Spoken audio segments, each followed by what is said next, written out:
So I just want to share the GoPro's perspective of the second flight as well. It's a little bit more like the overview, so it's easier to see what the machine is doing.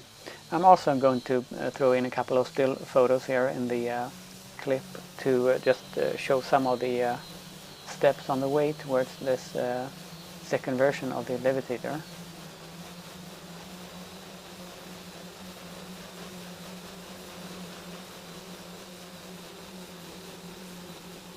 And since this version is mostly about trying out the new flight controller and redundant technology, I of course started with just building a rig just to try out if I could make the outputs do the right thing.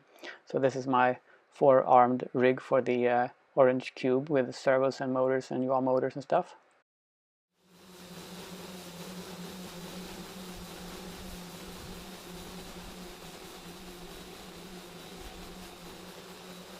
And the new flight controller with more outputs needs a different electric swash plate, so I just put out a circuit board here and I'm cutting the grooves in that laminate board in the lathe.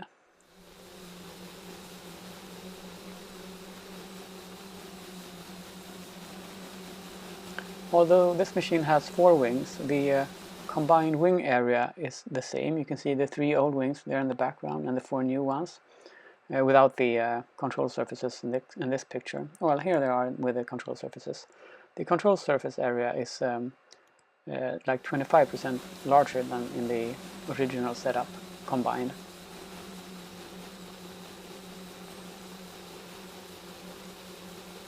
And here you can see the main flaw of this second flight, the 2 small propulsion motors.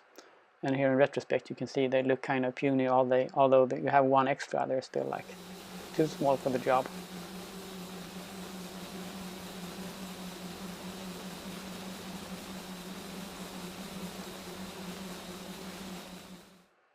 And here is a comparison between the 2 main structures. I'm laying the battery flat down in the new version, so I can save a lot of height just in the center part there. The angle towards the wings with the wiring is approximately the same.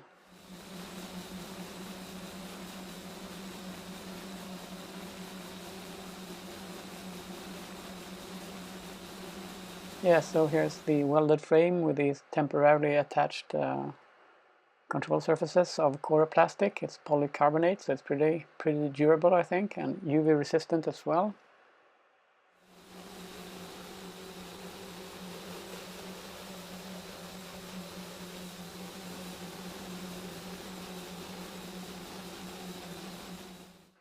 Yeah, so the welding is sort of a question mark here.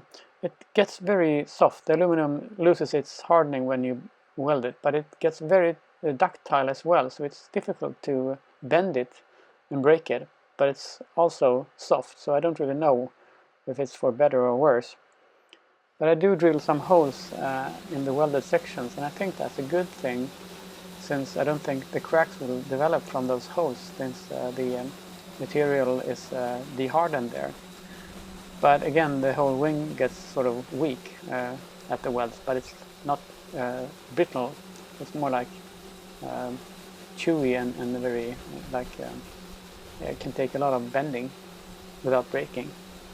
Okay, so that was just the extra material I had in the GoPro and in my phone. I just wanted to share this second flight from another perspective here.